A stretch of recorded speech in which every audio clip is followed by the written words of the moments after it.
Hello, and welcome to Possibilities, the show where we give people living with a variety of different abilities and their loved ones a space to share their lives with the world. Thank you for joining us today, and here's your host, Danny Steeves. Thank you again. Welcome to another episode of Possibilities.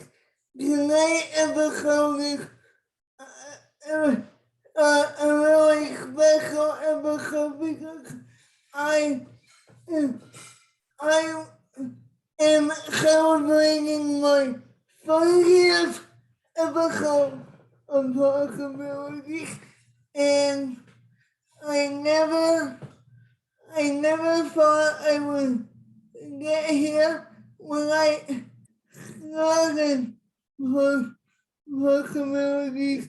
It was this little talk show in my bedroom, and now it's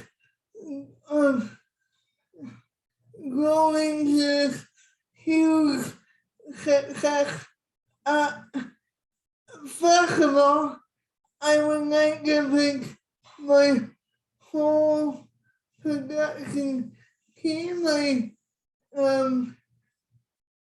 my production assistant, Mark Weiler, has been instrumental in helping me produce these episodes. So thank you, Mark. And there's a few other people behind the scenes that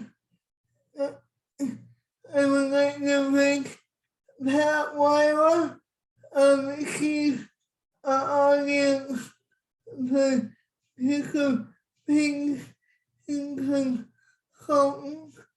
And I would like, lastly, I would like to thank Angela Osborne, who is also an audience consultant. So, without you, Possibilities will not exist. So, I want to thank you all for your support over the years of me doing the show. Now, on with today's topic. Today's topic is going to be a continuation of my parenting series, and today we're going to focus on autism. Sada Briant is my guest tonight, and she's a mom of individual with autism. Now, she has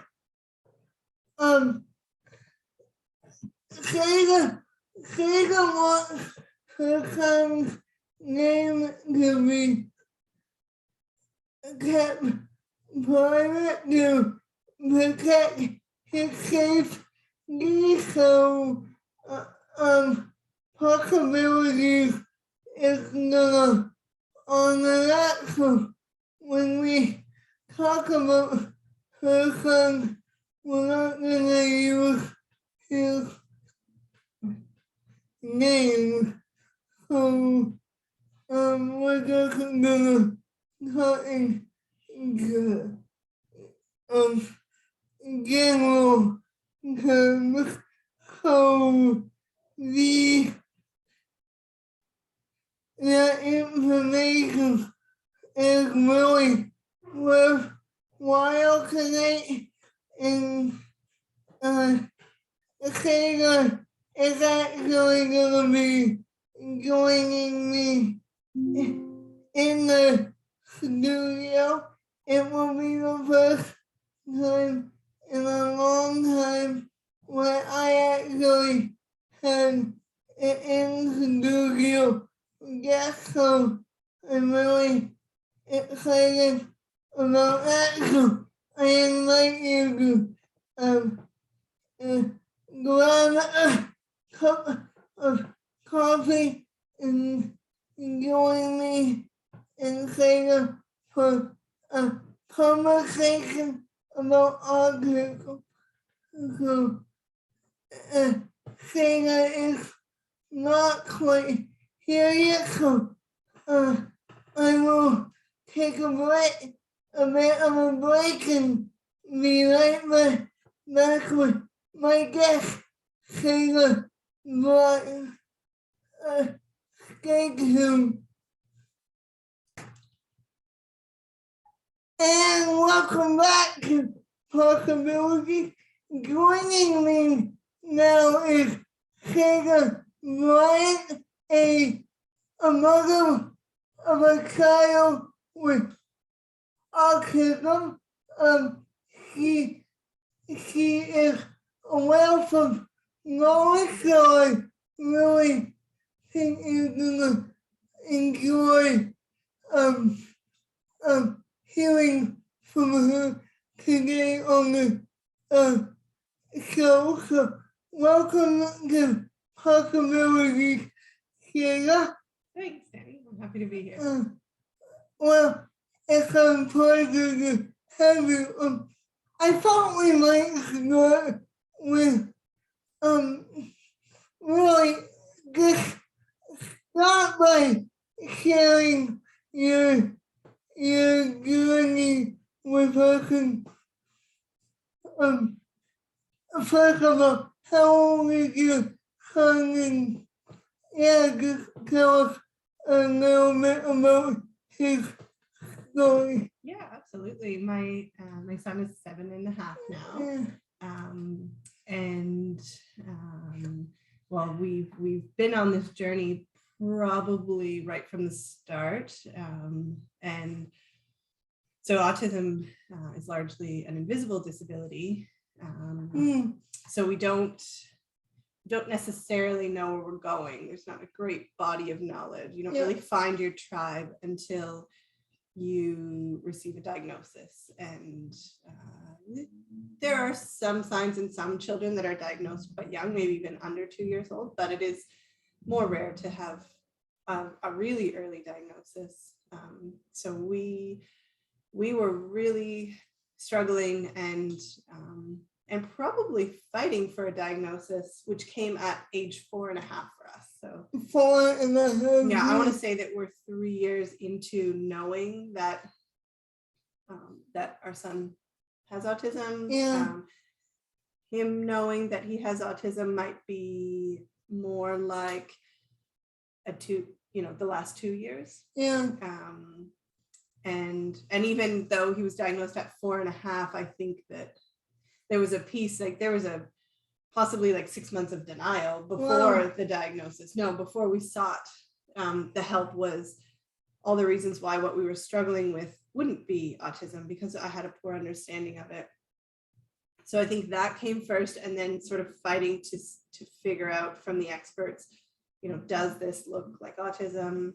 And then a formal diagnosis at 4.5. So when you got that diagnosis, what were the signs that you were looking for? Like, what made you think, oh, there's something wrong with not something wrong, but something unique about my son. So what made you want to get him checked out and diagnosed in the first place?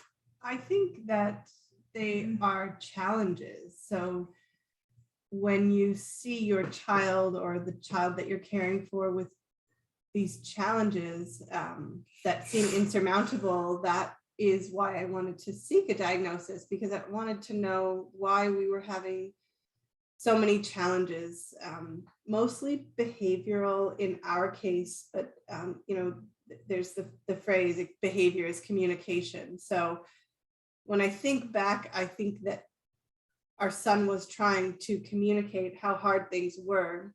And as a parent, we were seeing how hard parenting was.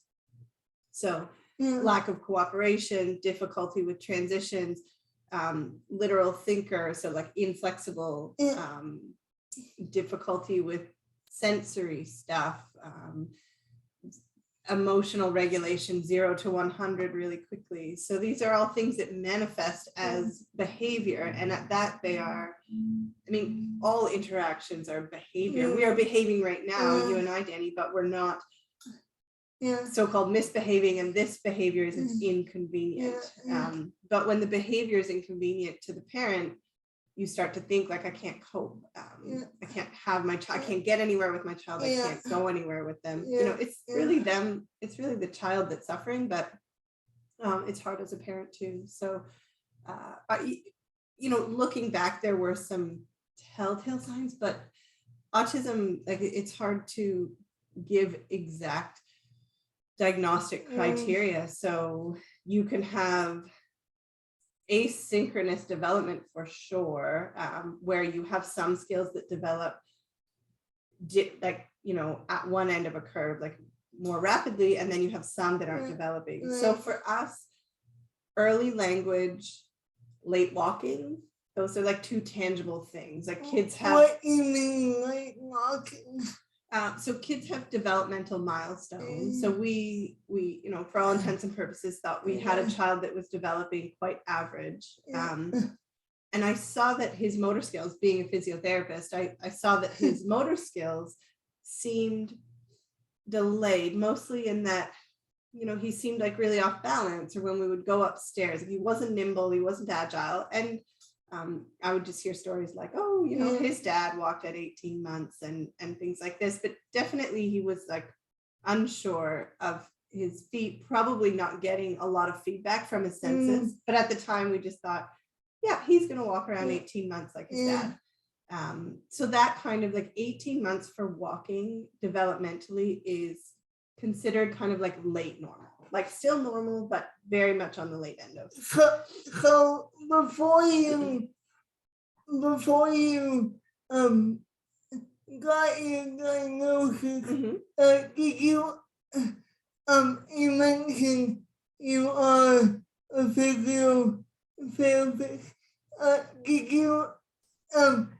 you know what the diagnosis might be from your own experience? No, I did not. In hindsight, I know a few things that I knew defined my son or were different about my son, but I did not know that it was autism, even with my background in pediatric physio and having worked with lots of children with autism. I did not know that my son was on the autism spectrum. And I knew, like, I felt very confident that he was a few months leading up to our formal diagnosis. But for more than a year, 2 years, I actually thought that my son might have had a muscular dystrophy, for example, because I watched, like, he just didn't seem strong, and he didn't have any sort of like get up and go movement. He wasn't a boy who explored, which you didn't explore, he didn't move about very much. And I watched how hard it was for him to navigate, say, stairs. And that kept him quiet. I never used a baby gate, for example, which is kind of, it's unusual. Right. Yeah. Like we had 2 big flights of stairs, and I just knew my son wasn't going to go near them, which now in hindsight is like, I've had another child and I would never do that. But he just didn't move about. And so I sort of thought it was maybe like muscular and motor and that kind of thing. I just didn't know what it was. And so I worried for him. I worried for him quite early.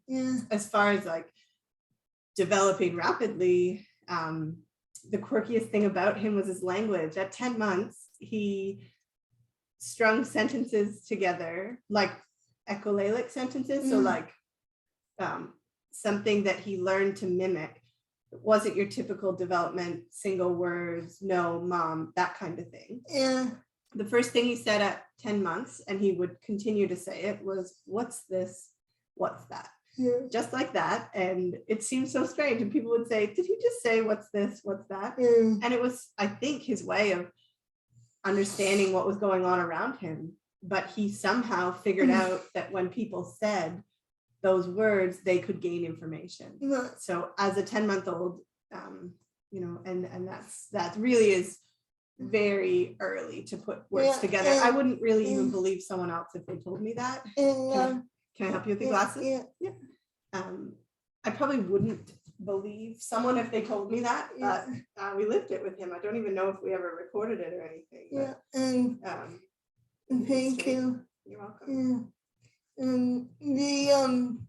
So I knew something was a bit different, but yeah, just different. Like my gut, and I was hoping that it wasn't something degenerative. And I feared for him. Like I worried about him a lot, even though he was not as one child, like before he had any siblings, he wasn't difficult. We watched him and we knew his routines, and we had the manpower to, like a mom and a dad, 2 adults, 1 child. We had the manpower, the desire, the time off work, you know, with the mat leave and that kind of thing, to just really watch him and meet all of his needs. But then as life started to come into play, absolutely, as life started to progress, we didn't have the capacity to meet his needs, and we didn't know what his needs were. So we went about things like returning to work, having another child, all these other things, and that's when our family really was no longer, I would say we were in crisis.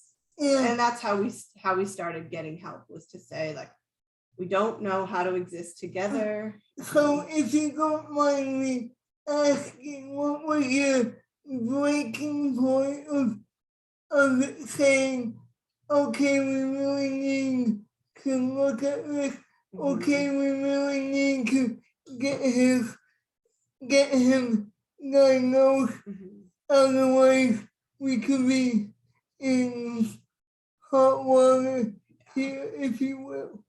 Yeah, for us, I mean, I distinctly remember what that was, and it was bringing home when my son was 3 years old, we brought home his brother, and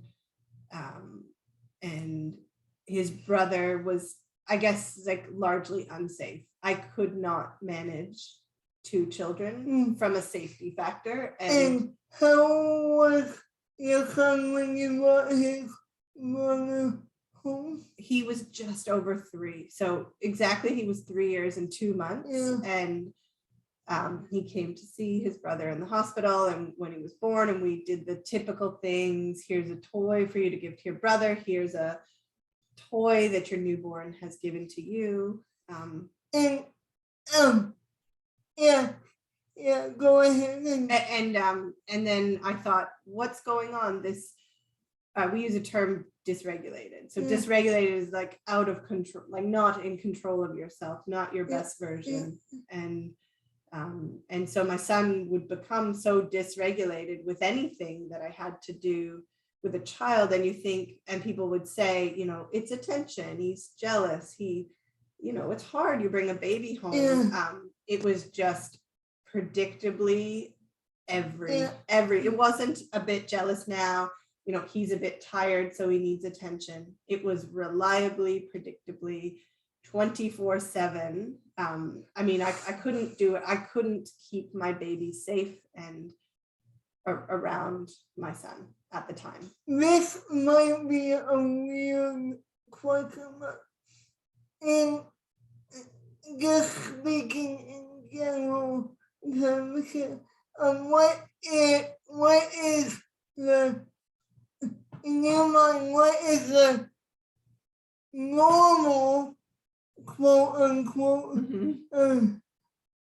what is, when you bring a baby home, what is the, what would you expect him to Mhm. being like when he just quote unquote being jealous or looking for attention, if Yeah. you know what I mean. I know. And I was a first Yeah. time mom, and then, we've had 2 children.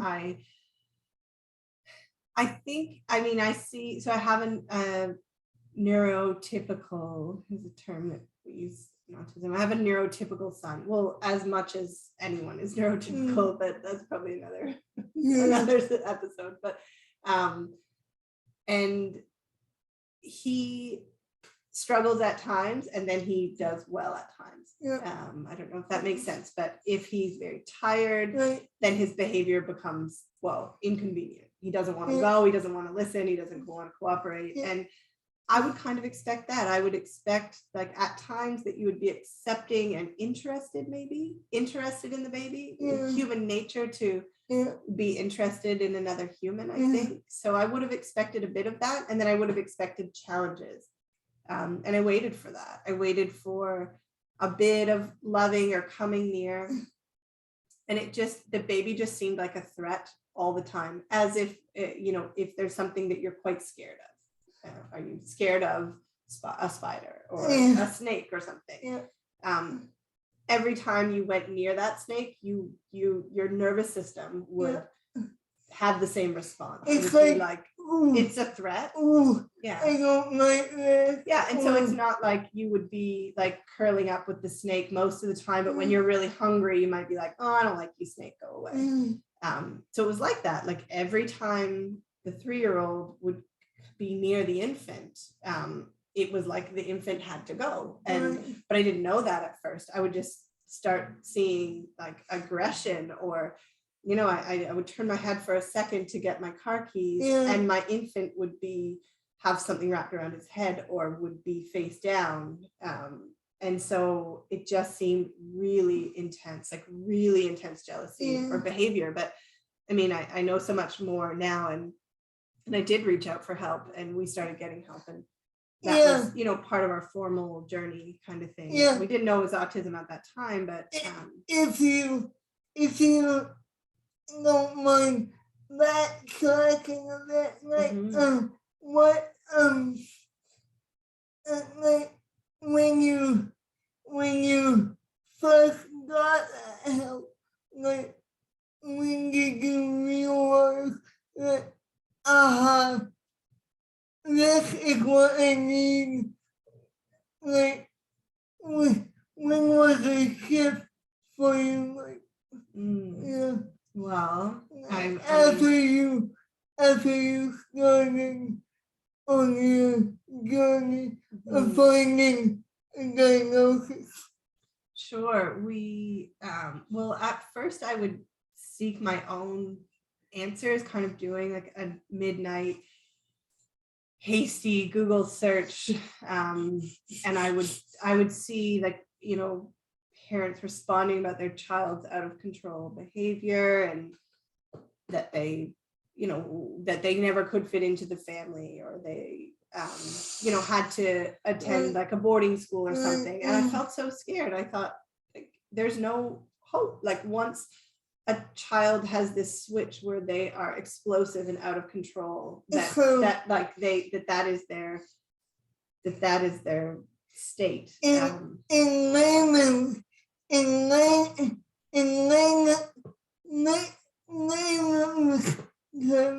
you were afraid that your son was gonna end up in a quote unquote institution.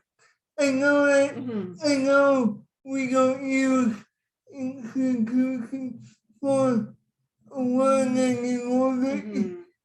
What was that basically what you were feeling? I was thinking, I don't even know, there probably isn't, as you said, like, that's not the trend. It doesn't exist anymore. But I did think that someone else was going to have to look after my son. Like, I thought that someone would have to step in and help. or in a way be taken away from me.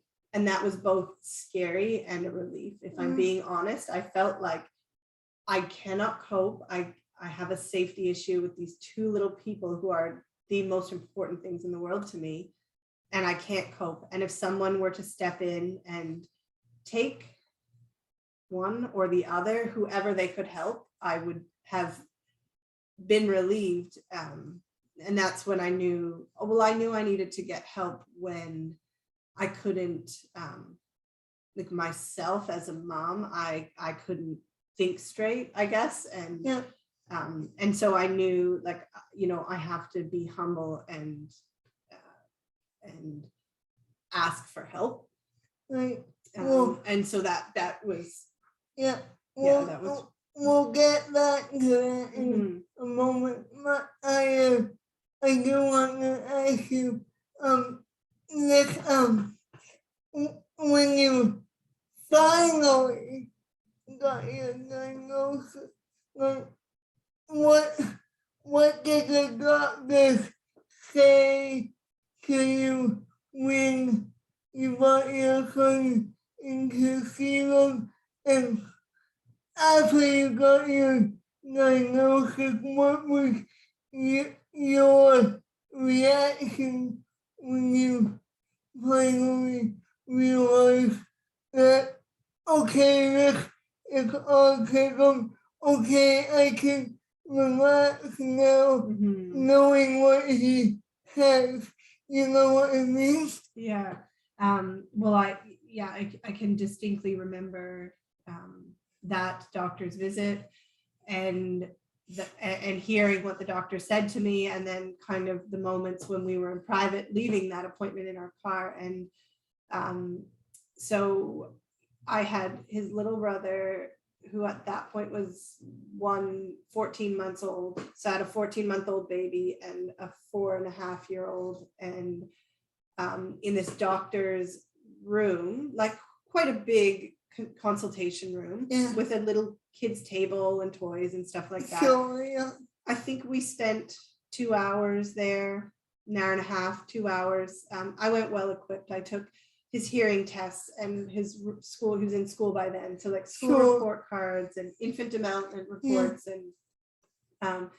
And the doctor listened attentively, and he watched us interact. And before we left the room, he said, I'll write you a formal letter so you can start to seek out support. But Mom, something which would explain all of what you're going through with your son, what your son's going through, is that your son's on the autism spectrum. He said, I'm confident to tell you that right now. I will write it down formally, but I'm confident that your son is on the autism spectrum. And again, how did you react when you heard that word autism? I'm gonna say relief. I was relieved. I remember posting, I would always follow autism, parents of children with autism, like Facebook groups and things. And I remember posting, and it was sort of like, with all due respect, one of the hardest things parenting a child with autism is parenting a child with autism who's not yet diagnosed with autism. And I got a bit of pushback on it because of calling or using or entering the autistic community as a non-autistic. Without a formal. Yeah.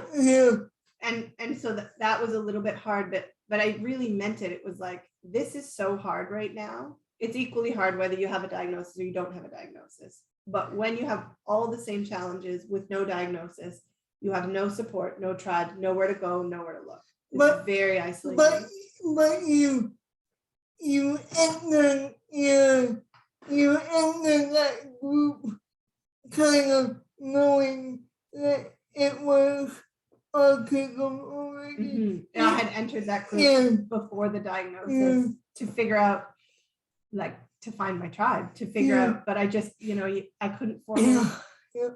So I think, Jenny, I think the answer is relief. I do remember the tiniest bit of grief, and the grief was surrounding the loss of innocence and the idea that we wouldn't have a lifelong challenge. further down the journey, it doesn't look like that to me anymore, because everyone has lifelong challenges. This is ours, but we're blessed in many ways, as we are, challenged in many ways. Yeah. But at the time, I do remember grieving, like just taking a deep breath and saying, okay, letting go of the idea that this was a developmental stage, that we were late to get coping skills, which is what all the primary doctors had said to us. Oh, look, your son's little. He just doesn't have his coping set yet. And so I guess I hoped that was the case in a way, which I only hoped it, not because I want him to be different, but because then we would go through a phase and we would leave that phase. Yeah. And then like it would be tough for a year, and then it wouldn't be tough anymore. So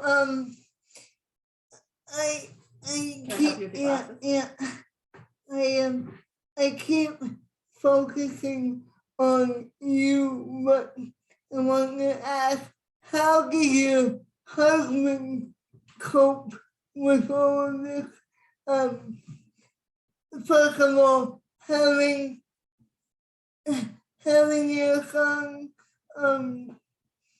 realizing that he was different, like, what was his journey, like, if you could put it into words. Yeah, well, I mean, it's hard to speak for someone else, but on the outside looking in, I think that there was some denial for a period of time. Like, he respected me, and I had sought out all the different infant development workers and doctors and specialists and behavioral specialists.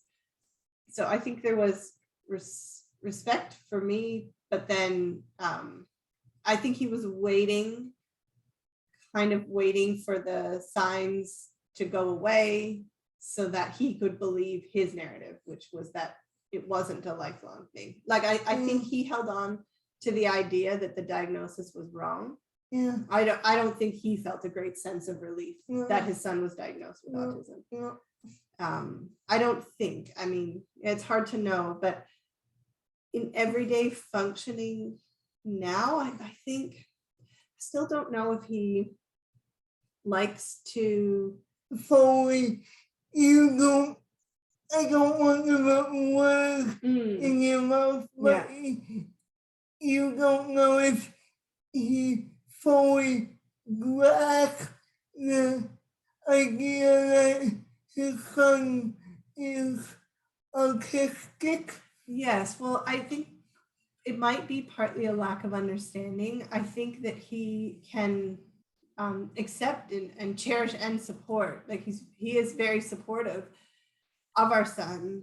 I think he can support what his needs are. I just don't know that I don't know if he's fully accepted autism or whether he, well, I think now he does. I think now he does, but it's been time. He might just say, okay, this is my son. This is what it is. He doesn't feel that there needs to be a name put to it, but he also isn't the one that seeks funding or has to get accommodations at school. So if he wants to call it by a different name, that's fine. Are you like that, or are you more apt to call it autism or seek funding, as you put it, or seek special accommodations, or what's that like? I would wear it on my shirt. Like, I feel like I use it a bit like a shield because I know what my son needs. I have always known. I've always watched him intently from the time he was a baby. I could tell that when he was doing okay, he was doing okay, and when he wasn't. And that the difference between that was watching his needs, and that his schedule was his own. And I've always known that about him. And I feel like the diagnosis gives me a bit of a shield to say, this is what my son needs. And so when people then, you know, maybe want to give some pushback, like you're a helicopter parent, let him be, raise the expectation, your son will rise to your expectation. I can then just kind of like, you know, if I have my autism t-shirt on, like, it's autism, leave us alone. We march to the beat of our own drum. Yeah. It's what we need, and I will fight hard for what he needs for his success. Yeah. But I use it, but I feel like I use it a bit like a shield. And I don't know if that, I don't want to disrespect anyone with that. It's just, it makes my life easier having a label so that I don't have to fight like I did before we had the label. I like that because you are like, okay, you have a so I'm an autism mom and I'm proud of it. Mm-hmm. Yeah, absolutely. Things are different. Things are different for us. I mean, everyone fights to get the needs for what their child needs. It's hard with an invisible disability because actually in the autism world, I don't want to get off topic, but no, a lot of times the support goes like this. You have a diagnosis of autism. Here, this is my experience of it. Here is the pocket of funds that are allocated to a family with autism. Good luck. It's not like, here's the services, here's the support, here's what you enter. It's like, here's your money. Good luck figuring out what your kid needs. But when you figure it out, you can spend this money on it. And that, I don't want to get off topic either, but that is what in my experience of having a disability as well, that is what all disabilities that is what all disabilities are like. It's like, here's the part of money, or here's what you should do. Now you're on your own. You know what I mean? I do know what you mean. Yeah, I do. Yeah, I do. Yeah. So, going back, ever so slightly, when your son, you mentioned he was 7, no, but when he first started school, like, what was that like for you? Like, as a mom, did you worry about him in the school system?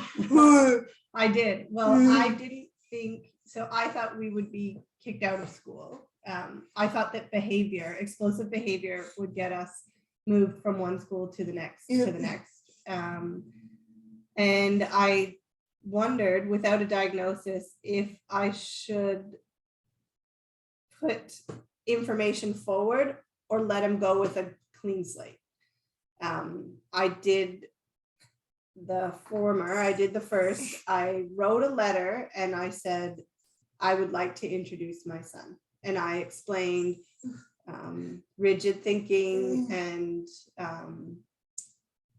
inflexibility, difficulty with transition. So I explained 6 of his most quirky things and said, he is bright and quirky, we love him, we don't know what's going on, we'll continue to try to find out. And the school was largely supportive. He didn't settle into school. His behavior when he's uncomfortable without safety is withdrawn.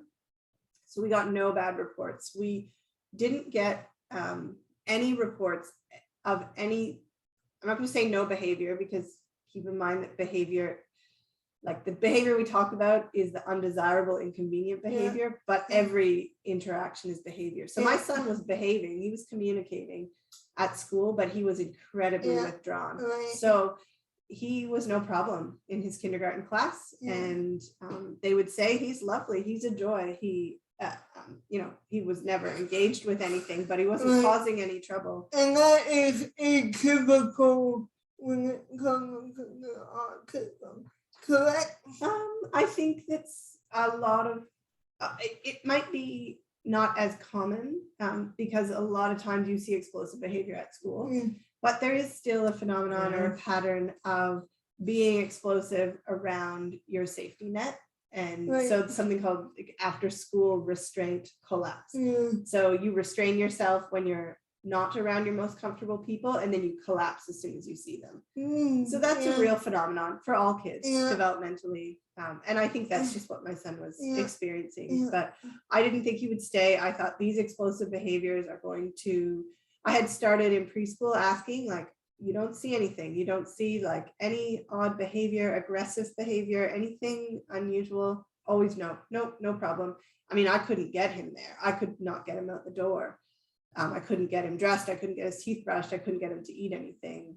But once I would finally get him there, which was like harder than carrying a 3-ring circus around. Once I would get him to his place, like to kindergarten or to preschool, we'd always be hours late. It would take us hours to get there. Then we'd get him there. And then the reports were always that he was quiet with like no problem. As a mom, you were probably like, oh, come on, why are you like this for me? Well, I did think that. And then I just started to break it down, what is it? What could it possibly be? We went through everything from hearing to vitamin deficiency to not liking the clothes. We tried, it felt like we tried everything. Oh, maybe he doesn't like this one thing. And then one day a light bulb went off and I said, he does not like going.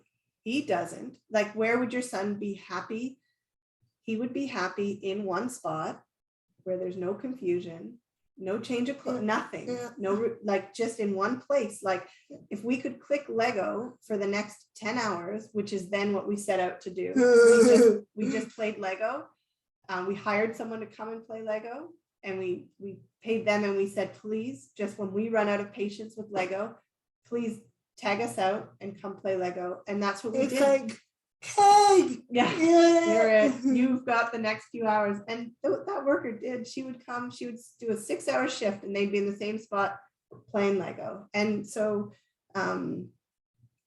so there wasn't any behavior until there was. There was a ton of school restraint, and then I worried, and I worried that the time would come where he would explode. And even when he did, I had written to the school to say, he seems like particularly explosive. His school, what's not restraint, his school resistance. His school resistance feels really high right now, higher than usual. And the school resistance was like this wicked routine that was lasting like 5 hours. Like my husband and I both went down to part-time work, and we did this song and dance. We knew there was anxiety. You would count us in. We would circle our car. Like people would think, what are you on about? Like when the child would finally go in, they're like, see, he's fine. But it was what he went through to get in. But then when it came, it came. Then when it came, it was explosive, and it became dangerous. It was like it upset people. We never went. Like a thunder storm. Yeah, and we didn't go back to that school. We took a break and we played Lego for months, and then we got back on a new track. So how is it now? Now he's doing great. We have very specific routines. He collaborates with us, and that makes a huge difference. And he's involved in every decision, and we have a contingency or a backup plan to support his needs. Like last night, we had a swim. We were invited for a swim date. It was a hot day. It was to someone's house that he really is comfortable with and likes.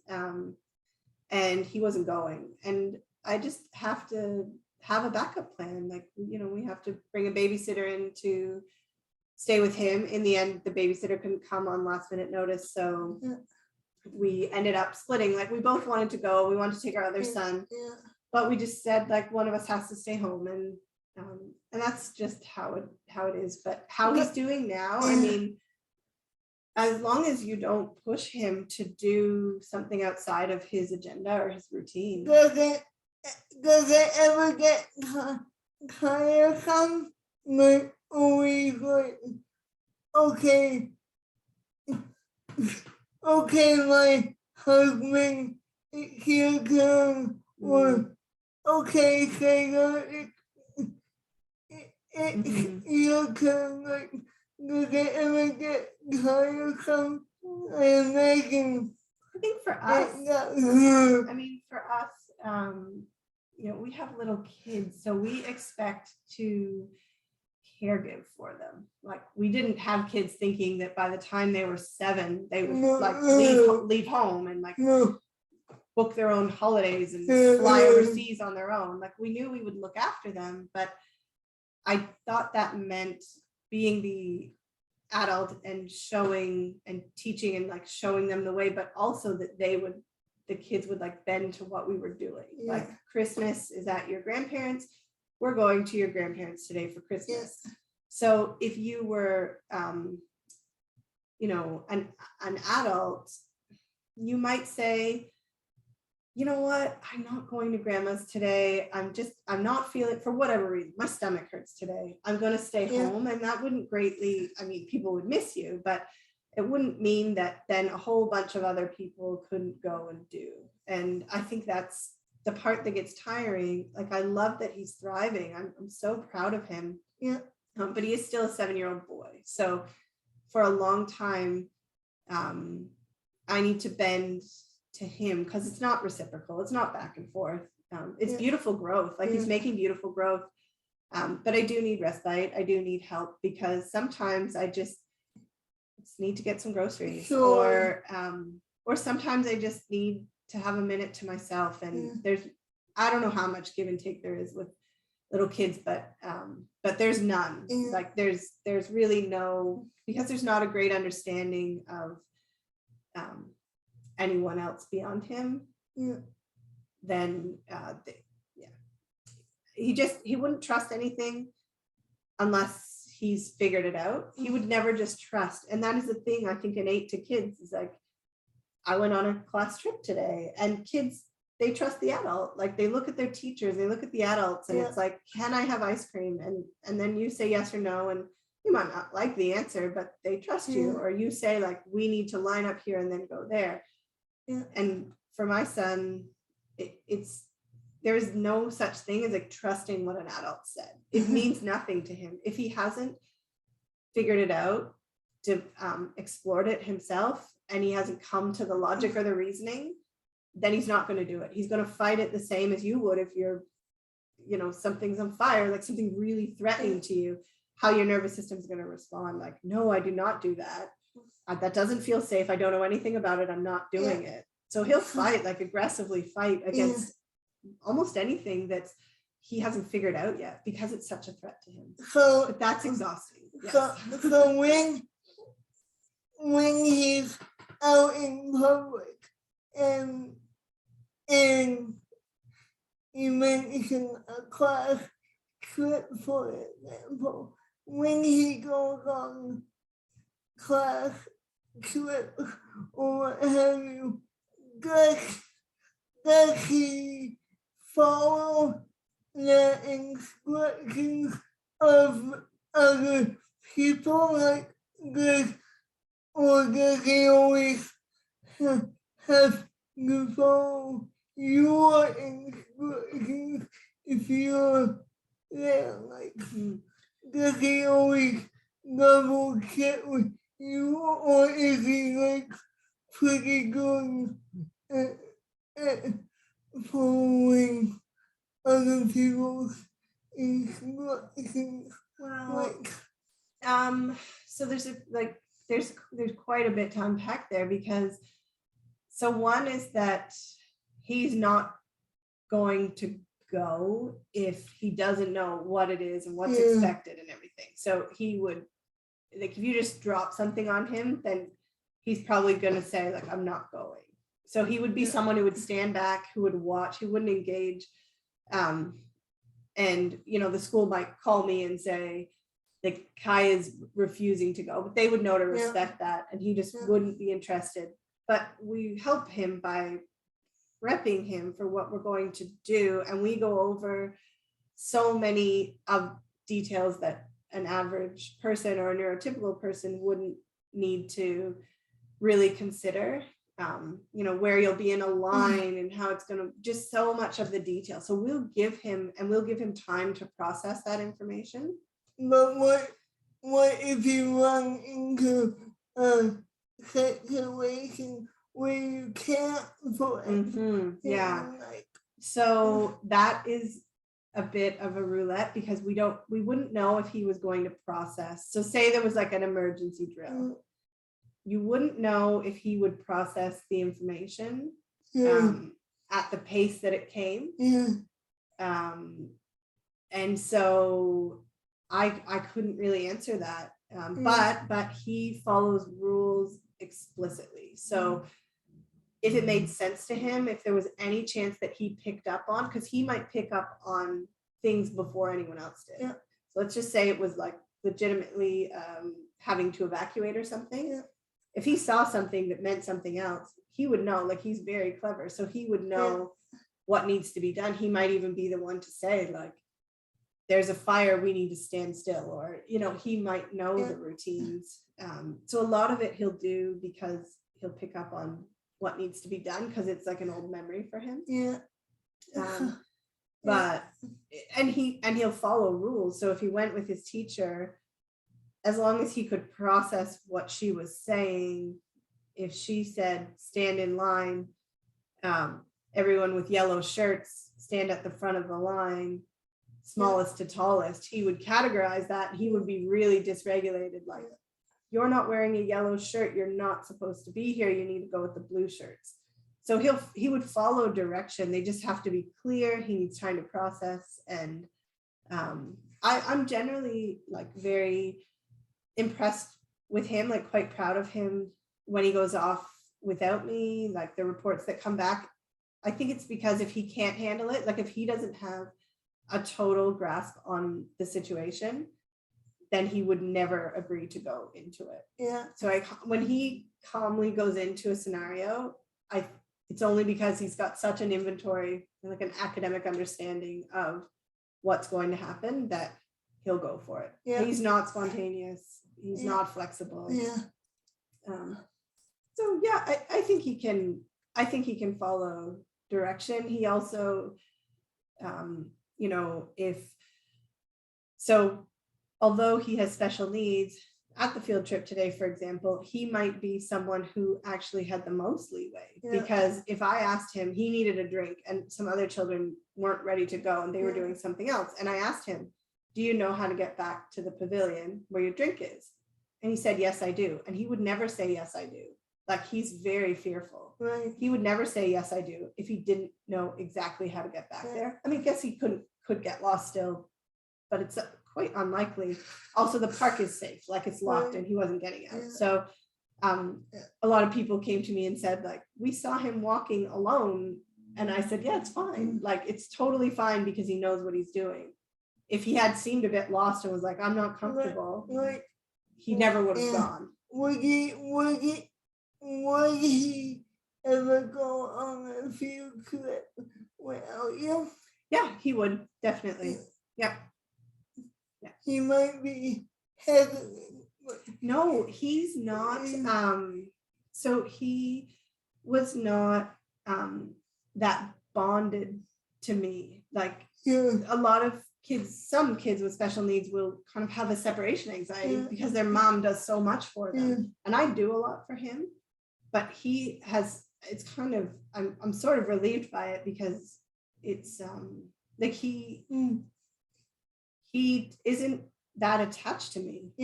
So oftentimes I won't go, and sometimes I don't go just because I don't want it to be different. Like, mom at school is different, and he's got that, he copes without me, so then why would I be there?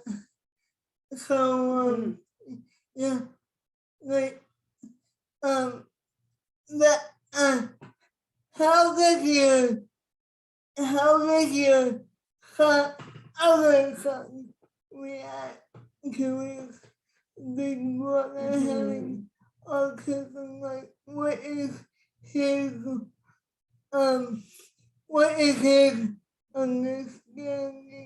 of it, and how does he cope or react to it? Yeah, he needs a lot of support. It's hard for him. Like, it's hard because it's not equal, it's not fair, and they're totally different kids with different needs. Right. And at the same time, like, he knows, maybe not to touch his brother's things, but then I see him push him as well because he's still, he's a kid with this immature brain. So in my head, I'll think like, your brother just calmed down. We all know, right? Like, we know not to touch his things, that he's going to explode. Yeah. And then the little guy will touch them, like, be a very normal, annoying little brother. And I think, oh, how did you not know what was coming your way? But I have to remember that he's, he just has that little developing brain. I can't say that it hasn't affected him, and I don't want to victimize him, because being a victim is like your circumstances change outside of your control, and it sounds so negative, but I hope there's a silver lining to having, I think there will be a silver lining, but what do you think that will be? I think that it will be an understanding of people. I think it'll be emotional intelligence. I think it will be, I don't quite know, but I think it'll be a respect for other people. I think it will be knowing himself. I think it will be not just being like a carbon copy of his brother. Sometimes siblings, it's like you can look the same, and you expect one is going to be like, if mom's a teacher, are the three girls going to be teachers? And I think in our family, like, everyone is distinct and so different, but I think that you can take that and it can be pretty powerful, that you are not just like a mini version of your older sibling. He definitely is an individual and is treated for his needs not the same as his brother. One size does not fit all in our house. Does he ever say, oh, I want to do this, or oh, I want to do that, and you like to say, no, we can't do this because your brother can't handle it? Well, he checks in a lot about his brother. Like, will Kai go? And then he'll ask, like, well, who's going to look after Kai? Well, we really entered into respite to be able to go out with our younger son, like, to be able to take him, because we felt like we couldn't do anything, and we couldn't take our younger son for any of those family experiences that we wanted, even down to the park. Like, we couldn't go anywhere. So he is acutely aware. He talks about autism. He knows the term. He knows it as explosive, which isn't ideal. We talk a lot about, like, having a hard time. Like, he might say, so-and-so at school, I think, has autism, and this is the little guy, and it'll be because of an explosive behavior. And we'll just say, like, it looks like he was having a hard time, and he'll often correlate, like, how Kai has a hard time. Yeah, look, some people are having a hard time, and when they're having a hard time, the best thing you can do is give them some space. That's just kind of where we leave it. But he knows the term, and he correlates having a hard time with having autism. So again, backing up ever so slightly, when did your son come to the realization that he has autism or that he's different or Mhm. uniquely wired Yeah, I is like a that term. is a expression that I heard you say before. Mhm. I think it was about 6 months after his diagnosis. So leading up to age 5, Yeah. I introduced the word autism, and I didn't know how to do that. And I talked about How did you do that? I took a strength, like, you know how you're really good Yeah. with your numbers. That's autism. Yeah. And it also makes it really, like, sometimes when you get really angry so quickly, that's autism too. Yeah. And early on, he would right away, he would say, I don't have autism. And he would get really, really dysregulated by the topic in general. If you would even mention Yeah. it, then he might like rip his room apart, for example. Yeah. But that morphed and changed over time. And, you know, we would go a long time without saying it, and then we might mention something.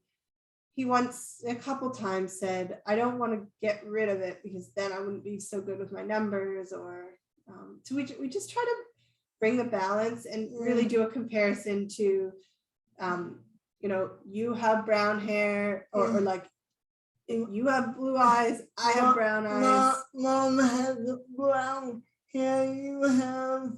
Yeah, and it just is what it is. Like, it's not that autism is bad and being neurotypical is good. It's that they're different, and they are what they are. And, you know, sure, it's not a good analogy because we can change our hair color, but, you know, effectively it just is what it is. One's not better or worse, it just is what it is. And you manage, if you've got curly hair, you've got to learn to manage curly hair. If you got straight hair, then you learn how to manage that. And so we've always introduced it that way. But for many years, he said he was getting rid of it. Like, he would always say, I got rid of my autism. I don't have autism anymore. And then recently I did like sort of a sensitivity talk for first responders. And I asked him if he wanted to come. I said, I'm teaching people about autism. Would you like to come and say anything or teach, you know, help me teach about autism? I think it's really good to understand these experiences. And he wasn't interested. No, he didn't mind either way, but he wasn't interested. No. And I think he did say to me recently that he doesn't want to identify as autistic. And I've come to realize that I need to respect that if and when he wants to identify, he can. I still feel like I need to identify as a parent, like a mom of a child with autism. Why? Because I have this job to do and it's tough. And, you know, say if you're... Yeah, but why can't you just identify as any other mom? Because any, not to put words in your mouth, but any other mom would feel the same way. So well, and I think that sometimes, and I think, and then I'll mention something, and another mom will say, like, I noticed what you said, and that must be really tough. Like, I will say it's the conflict, like the morning conflict and the afternoon conflict, like a conflict every single time we go to transition or go somewhere. And then another mom will say, like, that's not, you know, so say other moms deal with one conflict a day or like 3 big conflicts a week.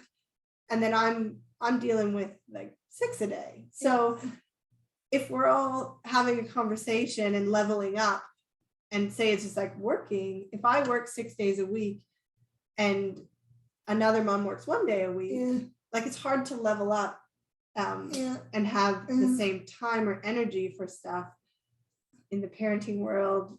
I don't know. And then sometimes I think, well, I know everyone goes through, like, kids are tough work. But then I think I watch other people look on to us and how we function and what we do. Like, I drive my kids to school separately. So that involves getting one out the door, having care for the other one, and then turning around and picking up the other one and getting them to school. And like, there's a good reason for that. And we failed many times, and that's what we do. And that works really well for us. But there's no such thing as like, and I know in other houses, it's tough getting out the door, but there's just no such thing as like, my lunches are packed, my bags are packed, my clothes are clean, the shoes are there. There's no such thing as like, kids, get your backpacks, we're going to school. Like that is a dream. No. It's just way more involved. It can take, I can. And you know that it's no easy. I mean, and I don't know if this resonates with you, Danny. Like, think of something that another person might take for granted. Like, hey, do you want to meet me here? And you might think, like, I do and I will, but do you know how much, like, I have to book support and then I had to know my limits when it comes to personal care, like washroom, etc. I totally get what you. Or after school we have like a really distinct routine which does involve toileting because because otherwise like he's time toileted, so otherwise he would be incontinent. So like that time, and it's not, if you miss it by 5 minutes, he's out of routine, then he's probably going to dump a room upside down and like possibly soil and possibly back up and get an impacted bowel, like all for not missing. Like we work off of alarms, so if the alarm breaks or we lose it, then it's like we're in for it. And that's just, those experiences are ones that people might look on and say, wow, that's really challenging, or like, you handled a really tough situation with grace. And it's those things, it's for those reasons that I feel like I can't give up. I can't level up just saying like, I have 2 kids, 2 boys, 7 and 4. Like it's tough. Like I have a 7-year-old with autism and a 4-year-old not with and like I'm a superhero. I have to give myself that credit because it's a lot of work. So wrapping up here shortly, but I want to ask you if backing up, you mentioned way at the beginning of the show something about finding your tribe. Can you expand on that a bit more? Yeah, sure. So to me, finding your tribe means finding people that get you, that see you, that hear you, that respect you, and that you can talk to about some of the challenges. People that have been there, because otherwise they're insignificant to another person. A good friend might be willing to listen, but they're sympathizing maybe at best. Whereas like that empathy piece is just, you say a few words to another mom who has a child who's behaviorally challenging, might be on the spectrum probably, but may not be. I mean, I would say like my tribe is, moms, not entirely. Sometimes we don't know what the neurodiversity is. Like most of them carry an autism diagnosis, but some parents in my tribe of behaviorally challenging kids still question whether it's autism or a childhood mental health disorder, ADHD, for example. But it's just people that understand it, where you don't have to spend a lot of energy, and these people, they are there for you. Like they see your call. If I see a missed call from someone in my tribe, I get to them as quickly, and I just know like, hey, you didn't leave me a message, but I saw you called, so I know you need me. I'm here. What's up? And they might say one thing, and it's like, wow, yeah, that's really tough. It's like I can identify with this. What do you need? Yeah. Just there to listen. And sometimes your tribe like helps you like try this, try that, but it's not really like formal intervention. It's a support. It's like a deep support of tough things people that get you and see you and hear you. So where did your tribe come from? Like, is it mainly Facebook or I would say I think it's through seeing the kids that are struggling. I think it's through identifying the kids that are struggling. Like, you see the kids and you recognize them, and then you see the parent that goes with them, and somehow you bond. It's like, hey, I see you, Mom, I get you. And does that work for other disabilities as well? I would think so, because you would share what that common piece is. You know, there are childhood disabilities that are degenerative, and that is its own grief and burden to carry. And I would imagine that those moms would see and say, like, oh man, I see you. Like, we're on this journey, and they're all different. Or you might see how much work it is to get in and out of, you know, you watch someone move their child's equipment in and out, and you know that, like, every transition they fold up a wheelchair and put it in the back of the truck. And like, I don't do that. And if I did, I feel like I would say, Mom, I see you. I see that. I know that, like, your knuckles scrape raw because you got to fold that chair up all the time. I see you. And I don't feel like I'm part of that tribe, but I do feel like I'm part of the tribe of, like, kids that are having a really tough time. You feel like you're part of the tribe of having a child with a disability. Yeah, I do. And I think then, like, a subset of that, because it's hard to compare them all, and the challenges are different. Sometimes I do. Like, sometimes I'll have a conversation with someone, but then I never know, like, when they see what we deal with and when I see what they deal with, maybe sometimes I think, like, my child walks and he's verbal, he can talk. So then is there, like, a subset tribe, like parents who have children who are nonverbal and cannot express, like, is that a tribe? Because that comes with its own grief as well. So I don't know how we find our way, but I do find that my tribe is parents doing it tough, trying to support children who are explosive, who are behaviorally challenging, and we are mostly like the kids, the parents who get the phone calls from the school, and the kid has taken off again, run again, hit again, and those are the parents that I really see. Two or three more questions. Sure. First, where do you see your son in, like, 5 years from now? Yeah, so 5 years from now, he will be 12 and a half.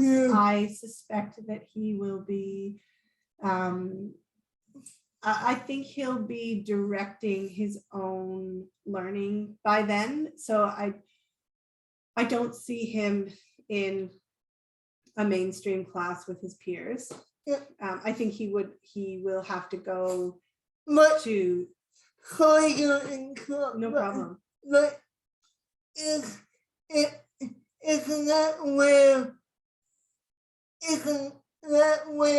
it's going now? Like, do they have quote unquote special needs classes anymore in school? Like I thought in my research, I thought they get away with those special needs classes a long time ago. They still exist in the school boards in certain locations. So, like, my friend's child locally is trying one out, and I think they use contained classroom.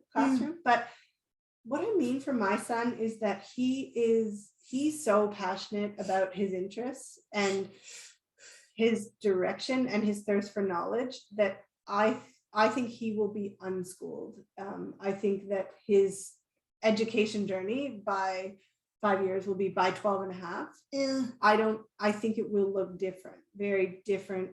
I don't think, Different how? I think that it will be entirely unique to him. I think that we will build his education around him because he handles himself well. He goes on average like 8 to 10 hours during the day.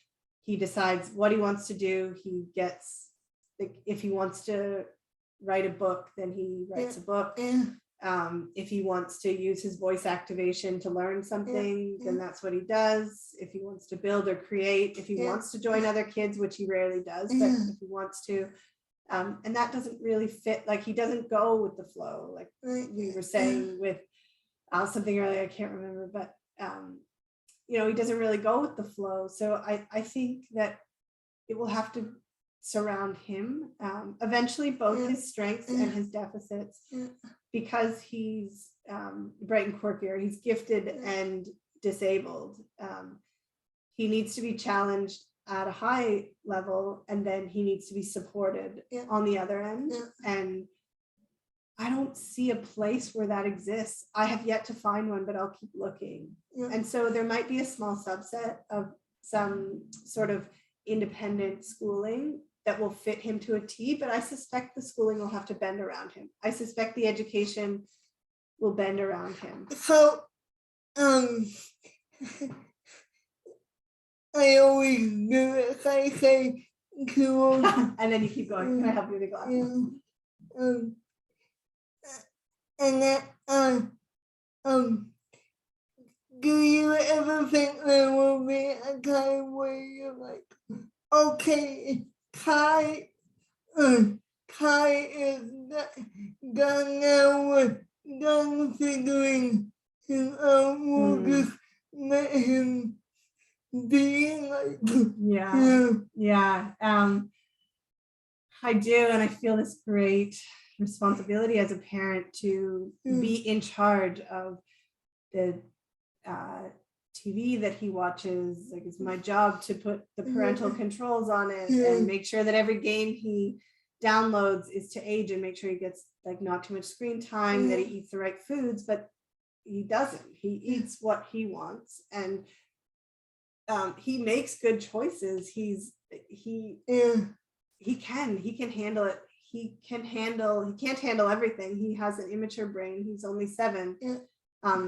But there are a lot of things he can handle far beyond his years. And I think I want to help him to learn about himself and really embrace that he is perfectly made the way he is. He is an individual. He is unique. And like anyone, where you need help, you need help. And so I don't know if we'll ever fully figure him out, but I feel like my next big step is to make sure that he understands himself, and that he does self-advocate quite well, but just make sure that he knows that it's okay to support your deficits and to really lean into your strengths and, you know, chase your dreams and everything else. And that, you know, help is like, we are working on a learning disability, so dyslexia. So it doesn't always go with autism, but it can co-occur with autism.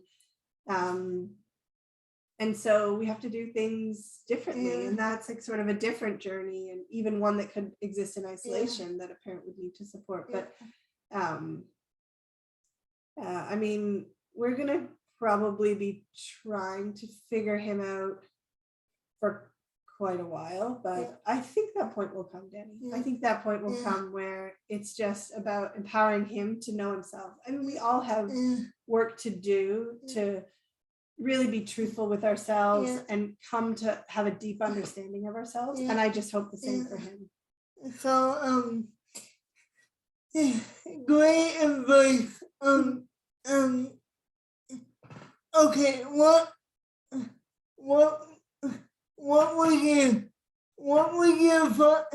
I know that every child with autism is different, and if you can, what would your final message be a fellow parent who is struggling with autism or with any kind of disability? Yeah. Well, I mean, we need to learn about others, other people. I think that, there's that cardinal rule: do unto others as you would have them do unto you. But Yeah.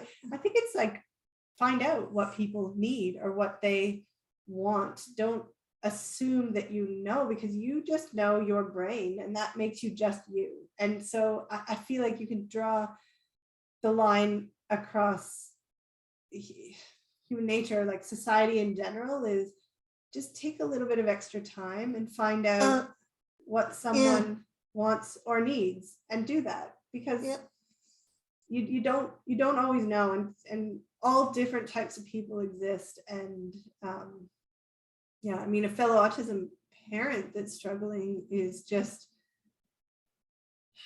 knowing that you just figure it out.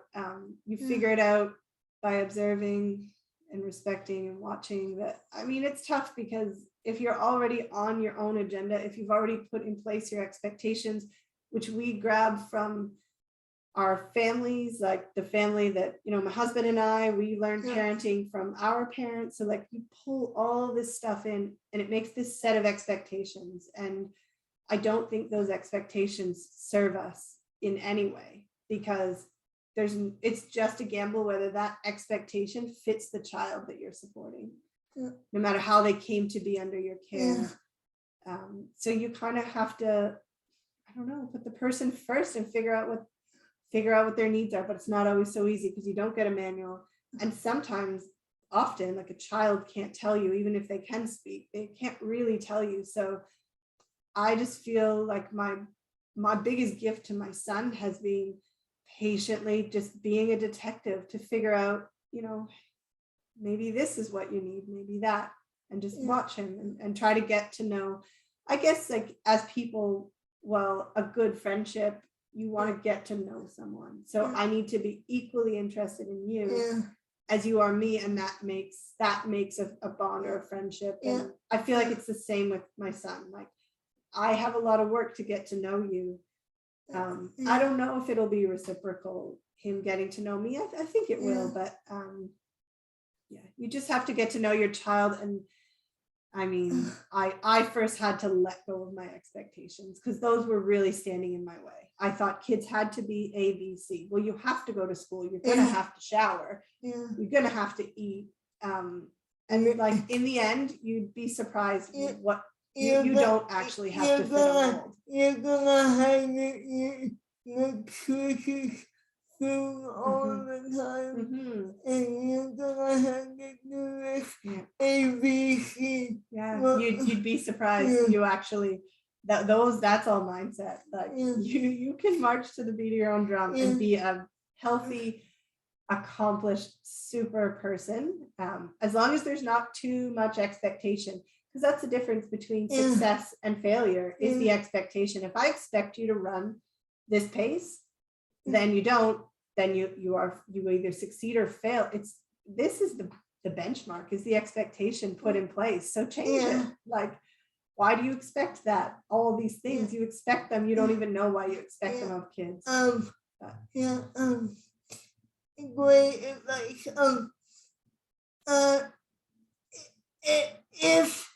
If someone is watching this right now and wants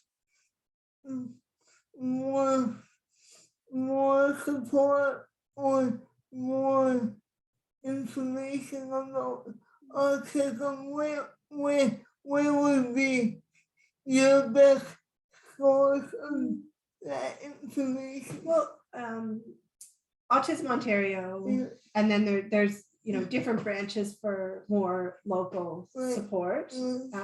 So if the audience is Canada and Ontario, I think that's a great place to start, because there's lots of resources and calendars and events and that kind of thing. I mean, otherwise, yeah, that's like the most formal one. Yeah. And then probably like different Facebook groups. I still follow plenty of different Facebook groups for some of the different challenges that we have specifically. Yeah. What I keep coming up with another question. Sorry, folks. But if you're a regular viewer of my show, you know that is the case. But what do you think society's biggest misconception of people with autism or any kind of disability is? I mean, Put you on the spot. Yeah. I just like, I think it's a success piece, like that someone is not able of having success. Like people are always surprised by my son, and I kind of think, like, I don't know why you would be surprised. Like, I don't feel that autism is a bad label. Like, we have challenges, but lots of other things have challenges as well. He has challenges, but the challenges are because of the structure, like the rigid structures that are in place and the expectations that fall on him. So people are always surprised that he's bright. I mean, they're surprised that he speaks, for that matter, because it's a narrow view of autism. But it autism specifically, I mean, it takes those neurodiverse.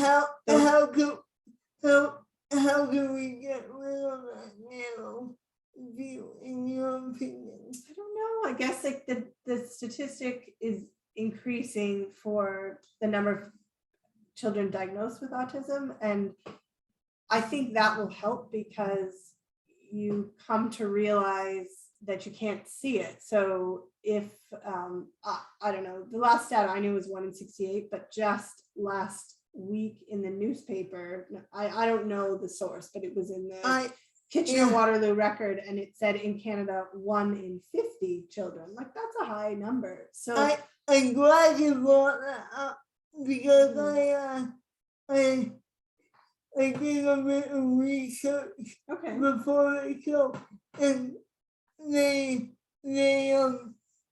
did mention a stat. I can't remember off of the top of my head, but they did mention a stat of people who are diagnosed with autism, and I was thinking to myself, that is really hard.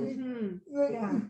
And so people sometimes draw their own conclusions, and sort of my conclusion is not based in science, but my opinion is that we see the number increase because we're recognizing the signs. So kids who would, like, there's different terms, Asperger's, high functioning autism.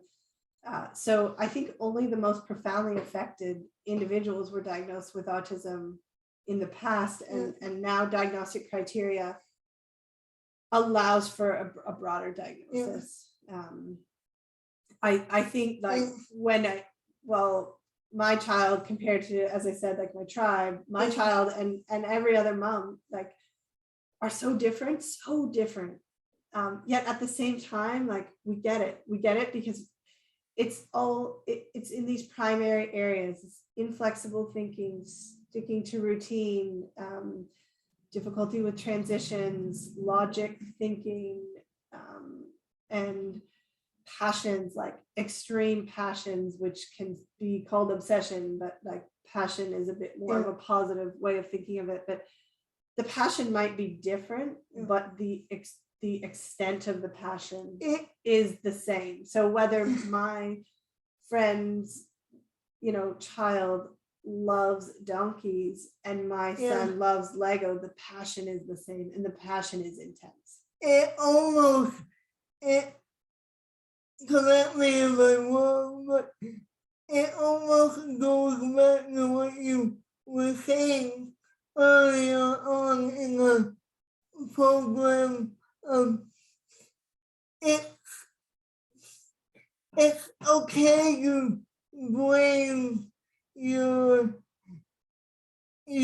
attitude on your disability, right? Or have I got that wrong?